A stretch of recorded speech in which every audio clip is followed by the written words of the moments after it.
Hello दोस्तों, अगर आपने अभी तक हमारे चैनल को सब्सक्राइब नहीं किया है तो कर लीजिए ताकि आपको आने वाली हर कहानी का अपडेट आपको मिलता रहे। चलो बढ़ते हैं आज की हमारी कहानी की तरफ। आज की हमारी कहानी राजा की है। राजा अपने गांव का सबसे अमीर और बिगड़ा हुआ लड़का था। उसके पास वो हर चीज़ रहती थी जो किसी लड़के के पास नहीं थी। राजा अपने दोस्तों में अक्सर अपनी बढ़ाइयाँ मारना और हर काम में आगे रहना मारने में कभी पीछे नहीं रहता था। उसके दोस्त हमेशा उसके साथ हमेशा घूमते, क्योंकि वो खर्च भी दिल खोल के करता था और अपने दोस्तों में काफ़ी पैसा उड़ाता। एक समय की बात है जब राजा ने नई गाड़ी ली तो वो उसे लेकर अक्सर अपने दोस्तों को घुमाता। कभी इधर जाता, कभी उधर जाता, सबको घुमाता था। ऐसे ही एक समय की बात है जब उसके साथ एक घटना घटी। राजा के गांव से दूर शहर में एक मेला लगा करता था। उसमें सभी गांव वाले बहुत जाते थे। उस साल जब मेला लगा, राजा अपने दोस्तों के साथ उस मेले में देखने के लिए रात को निकल गया और काफी रात होने पर वो वहां से लौट रहा था। तभी उसको एक दोस्त ने बोला, राजा, हम खेतों के रास्ते से नहीं जाएंगे, बल्कि हम कच्ची सड़क से अपने गांव के लिए निकलेंगे, क्योंकि खेतों के बीच पीपल का पेड़ है, उस पर सुना है आत्माएं रहती हैं। राजा ने बोला, तुम लोग ये सब कब से मानने लगे? ऐसा कुछ नहीं होता है। अगर ऐसा हुआ दिखाई भी दिया तो हमारे पास तो गाड़ी है ना, हम गाड़ी से तेजी से भाग जाएंगे। मना करने पर भी राजा उस जंगल से बाइक लेकर निकल पड़ा।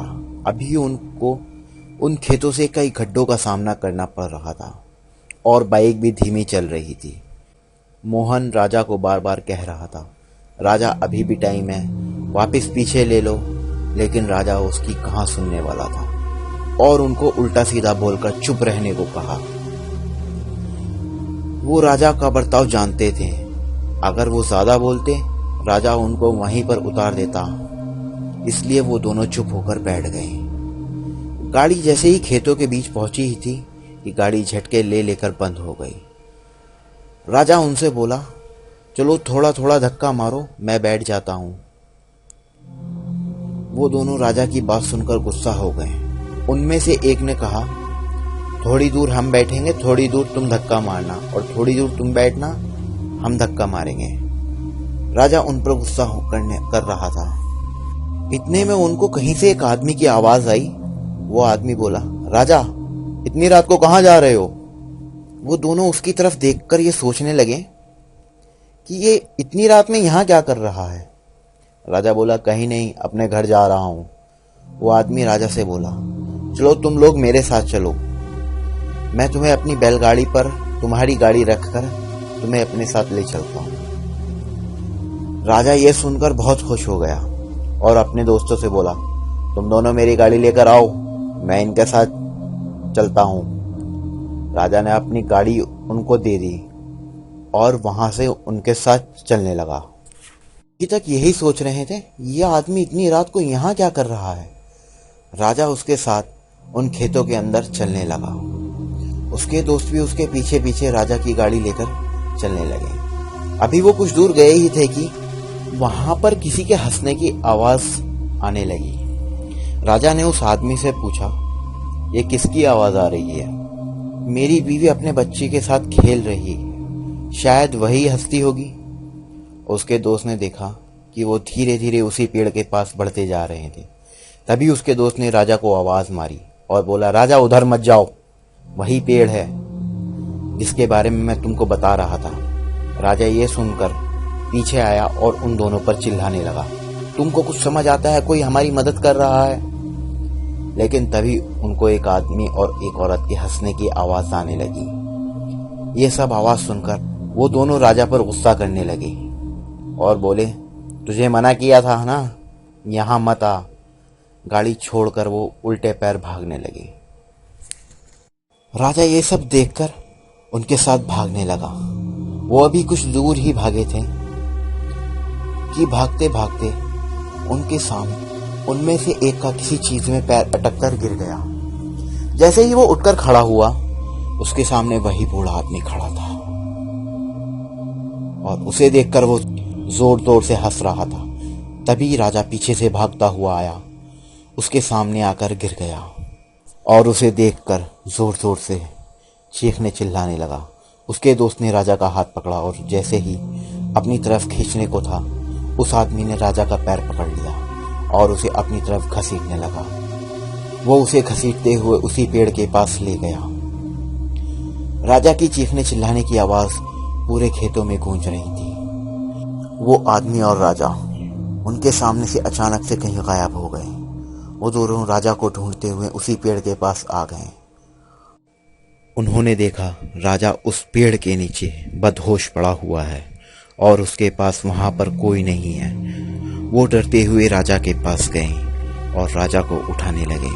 अचानक से राजा ने आंखें खोली और उसकी आंखें पूरी तरह सफेद हो रखी थी।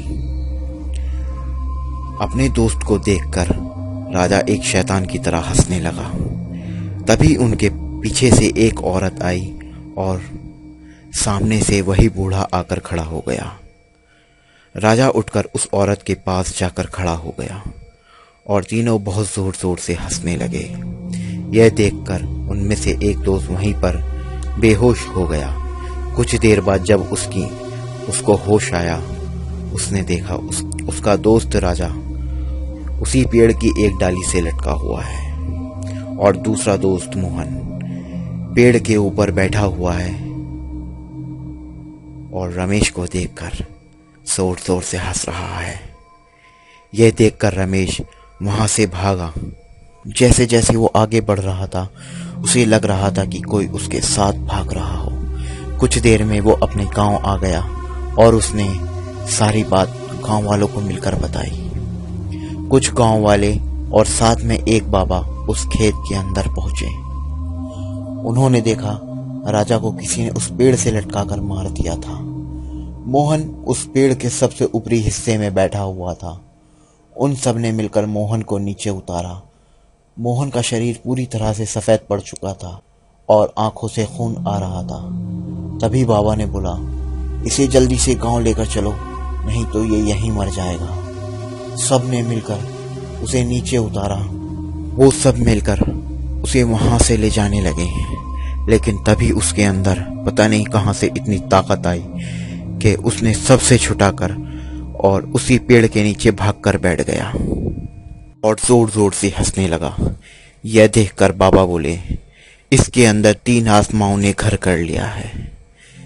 इसे इतनी आसानी से यहाँ से लेकर नहीं जा सकते।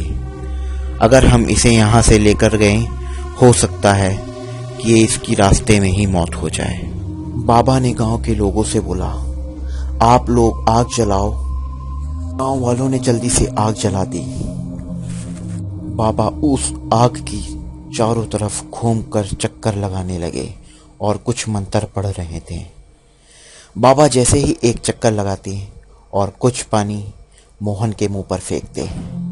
मोहन कभी किसी औरत की आवाज में तड़पता, कभी मोहन अपनी खुद की आवाज में तड़पता। हर बार मोहन के अंदर से अलग आवाज आ रही थी। मोहन के कभी दर्द के कर्राने की आवाज आ रही थी, कभी किसी औरत के कर्राने की आवाज आ रही थी। ने चक्कर लगाने बंद कर दिए और अपने पास से एक पानी की बोतल निकाली और मोहन के ऊपर पूरी पलट दी। मोहन के नाक और कान से खून निकलने लगा और तभी एक बहुत बड़ा काला सा साया मोहन के शरीर से निकलकर कहीं हवा में उड़ गया। मोहन जमीन पर जा गिरा और लोगों ने राजा की लाश को उस पेड़ से उतार लिया। मोहन को रमेश ने अपने कंधे पर डाल दिया और गांव की तरफ निकल पड़े। राजा को बाबा और कुछ गांव के लोग ने पकड़ा हुआ था। सब गांव के अंदर आ गए और आज की हमारी कहानी यहीं पर होती है समाप्त। और हमारी कहानी सुनने के लिए हमारे चैनल को लाइक और सब्सक्राइब करें ताकि आपको हमारी कहानी मिलती रहे।